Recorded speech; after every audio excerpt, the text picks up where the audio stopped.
จริงๆแล้วแบบไม่รู้ใครสังเกตหรือเปล่าแต่ว่าเราอะเป็นคนที่ผมเส้นบางมากเลยอะเมื่อเทียบกับคนปกติมันก็เลยแบบเหมือนหัวล้านหรือจริงๆแล้วมันล้านจริงๆเราก็ไม่มั่นใจเหมือนกันเอาเป็นว่าแม้เราจะไม่มีผมของตัวเองแต่เราวาดผมได้ดีก็โอเคนะ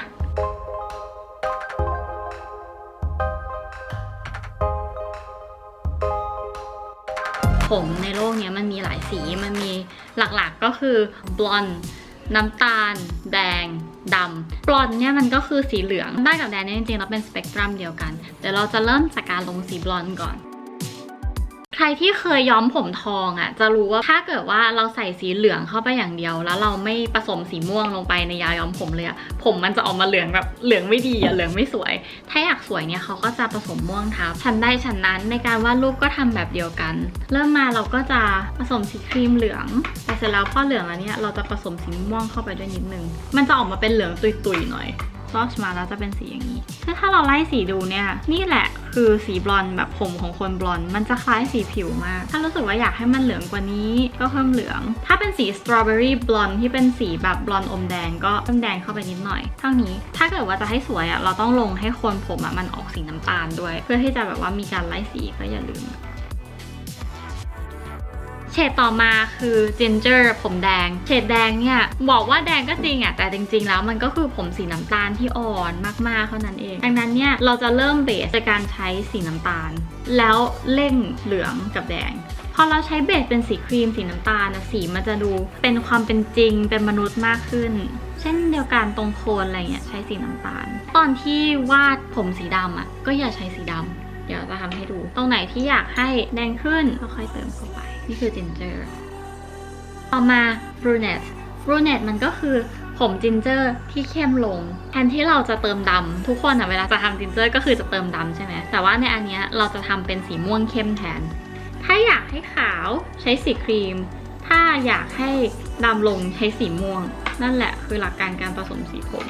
เราก็จะได้ neutral tone ของสี brunette ขึ้นมาก็คือเป็นน้ำตาลเข้มน้ำตาลธรรมชาติเวลาผสมสีอย่างเงี้ยข้อดีมันก็คือเวลาเราวาดคนที่มีผมหลายๆสีในภาพเดียวกันนะมันจะไปด้วยกันสุดท้ายสีดำสีเนี้ยชื่อว่าสี indigo เอามาผสมกับสีน้ำตาลเวอร์เชน่าให้มันข้นที่สุดที่จะทำได้ก่อนในตอนที่มันไม่สามารถจะเข้มไปได้มากกว่านี้แล้วเนี่ย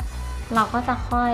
จุดสีดำใส่เข้าไปนิดนึงนี่จริงๆอย่าเยอะก็จะได้เป็นสีดำเข้มที่สุดแต่มันจะเป็นดำที่ถ้าจะไล่สีอ่ะมันจะไล่ออกมาแล้วมีเฉดมากกว่าใช้สีดำเฉยๆถ้าใช้สีดำเฉยๆเวลาไล่เฉดออกมาจะเป็นแบบนี้มันจะแบบสีไม่มีมิติเท่าและนี่ก็คือเฉดสีทั้งหมดของผมคนต่อมาเราจะเริ่มลงสีจริงๆแล้วทีนี้ปั่นก็จะมีภาพผมที่ปั่นเตรียมไว้ส่วนหนึ่งแล้วนะคะก็คือภาพนี้แต่ปั่นจะลงสีให้ดูตอนแรกนะคะเราก็จะเริ่มจากใช้เทคนิค wet on wet ก่อนก็ลงน้ำไปเลยจริงๆแล้วปกติเวลาวาดสีน้ำมันต้องใช้ข้อมือสะบัดเพื่อให้มันมีเอฟเฟกต์มีอะไรมากกว่านี้แต่ว่าอย่างที่เห็นว่าวันนี้สะบัดไม่ออกทำไม่ได้ไล่ไปเลยว่าน้ำหนักคร่าวๆเป็นยังไงในตอนแรก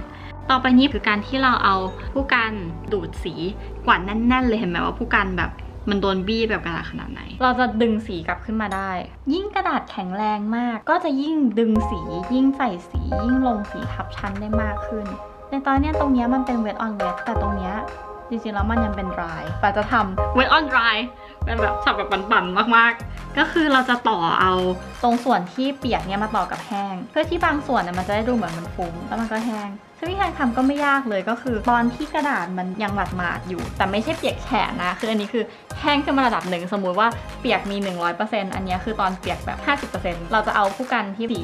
ชาร์ปสีเวทและพื้นดรายเนี่ยมาแล้วก็เชื่อมกันตรงที่มันแห้งมากเนี่ยมันก็จะขึ้นมาเป็นรูปทรงตรงที่มันแห้งน้อยเนี่ยมันก็จะเบลนด์อินลงไปการวาดรูปเนี่ยจริงๆมันเป็น muscle memory นะมันคือการที่มือและแขนเราจดจำว่า movement ที่ต้องทำคือยังไงซึ่งสิ่งนี้ฝึกได้ด้วย assignment นะคะเราถือว่าตรงเนี้ยมันออกมามากเกินไปกวาดกลับเลยค่ะแต่นะคำกล่าวที่ว่าสีน้ำเป็นสีที่แก้ไขไม่ได้เนี่ยจริงๆแล้วไม่จริงซะทีเดียวนะมันก็พอแก้ไขได้บ้างถ้าเร็วพอเรากลับมาดูตรงนี้จะเห็นว่าไอ้เส้นๆที่เราลงไปบางอันมันจมเพราะว่าสีมันยังเปียกมากเกินกว่าที่มันจะพิกอัพได้แล้วก็ใส่เข้าไปอีกรอบเวลากวาดเส้นเนี่ยให้มันจบภายในการสวิฟเดียวอย่าลงแบบซ้ำเพราะว่าพอทรงซ้ำๆเราไม่มีวันได้องศาเดิมมันก็จะเริ่มกลายเป็นเส้นผมแตกปลายลงแบบมั่นใจลงให้ได้ในฟุบเดียวจำวิดีโอแรกที่ปั่นบอกได้ไหมกฎที่สำคัญที่สุดของสีน้ำคือการลงจากสีอ่อนไปสีเข้ม คำนึงไว้เสมอว่าสีส่วนใหญ่ที่เราลงไปในชั้นแรกเนี่ยมันคือสีอ่อนของเลเยอร์ของสีนั้นสีเข้มเนี่ยมันจะตามมางานมันจะสีเข้มขึ้นเรื่อยๆทีนี้ถ้าทำผมหยิกแล้วก็ผมสีอ่อนจะเป็นยังไง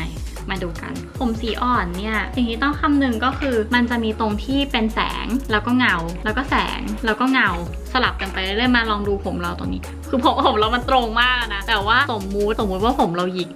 เห็นไหมมันจะมีตรงที่แบบว่าเป็นแสงแล้วเงาแล้วก็แสงแล้วก็เงาสิ่งที่ทำให้ผมมันดูมีมิติหยิกอะมันคือสิ่งนี้แสงและเงาที่ตัดกันเป็นชั้นๆนั้นตอนทำเนี่ยคิดก่อนเลยว่าตรงไหนจะเป็นแสงตรงไหนจะเป็นเงาแล้วก็พอทำผมหยิกเนี่ยเนื่องจากเราต้องควบคุมแสงเงาอะเราจะใช้น้ำเปียกมากเหมือนตอนที่เราทำผมตรงไม่ได้น้ำมันจะต้องหมาดกว่านิดนึงเพราะว่า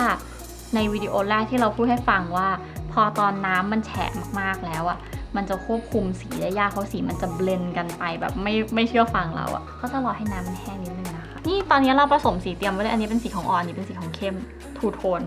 ด้วยสีน้ำเนี่ยทำเหมือนเดิมนะคะก็คือลงสีอ่อนก่อนส่วนที่เป็นส่วนที่สว่างที่สุดของผมเนี่ยก็เว้นขาวไว้แล้วก็เอาแป้นหมาดเนี่ยมาเกลี่ยอ่อนเข้มตัดสลับกันเราคิดว่า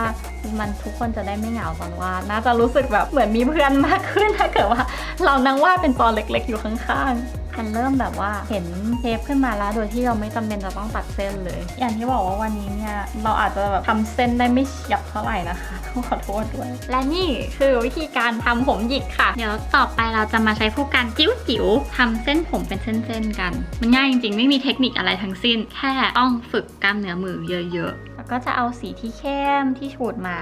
หมุนกระดาษได้นะหมุนให้เป็นองศาที่ตัวเองถนัดแล้วพยายามทำให้มันได้ในการเคลื่อนไหวมือครั้งเดียวผู้กันที่ทำเส้นแบบนี้ได้เนี่ยมี2แบบเมื่อกี้เส้นเราขาดเราก็ปล่อยมันไปนะไม่ต้องไปย้ำไม่ต้องไปซ้ำอีกทีไม่ดีแล้วผู้กันที่ทำแบบนี้ได้มี2แบบคือผู้กันเล็กแล้วสั้นแบบที่เราใช้ตอนนี้แล้วก็ผู้กันที่เล็กแล้วก็ยาวกว่านี้หน่อยในผู้กันแบบยาวจะต้องสโตรกข้อมือแบบกว้างกว่านี้เวลาทำไม่ต้องให้มันแบบว่าเรียงเป็นระเบียบมากอย่างตอนนี้มันเป็นระเบียบมากมันจะดูผมแข็งๆหน่อยใช่ไหมเราจะต้องทำเส้นที่แบบว่ามันไม่เป็นระเบียบกับชาวบ้านสักเส้นหนึ่งก็คือแบบจู่ๆทุกคนเข้าไปทางนี้จู่ๆอีนี้ก็จะต้องแบบปุ๊บมาทางนี้ซึ่งผู้กันที่เหมาะกับการทำสโตรกแบบนี้คือผู้กันที่ยาวกว่าทำให้มัน